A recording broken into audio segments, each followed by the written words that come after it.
Every metalworker has faced this moment. The grinder disc gets thin and looks ready for the trash. Most people just replace it. But there's a simple technique that completely changes that outcome.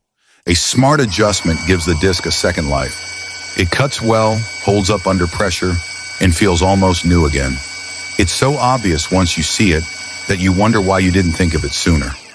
No wonder some shops keep this quiet.